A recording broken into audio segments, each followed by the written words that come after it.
Herkese merhaba. Bugün kedi dilinden eklerler yapalım istedim. Bir tarif buldum.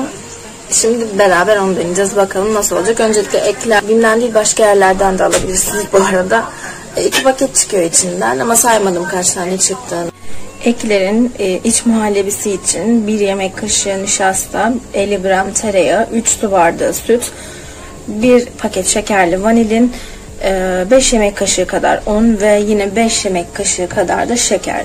Nişasta gireceği için, işin içine gireceği için şekeri olabildiğince minimum tutmaya çalıştım. Hani tam da ilk defa yapacağım için hani tatsız olsun istemedim. O yüzden 5 kaşık da bıraktım. Normalde 7 kaşık kadar falan şeker atmamız gerekiyordu.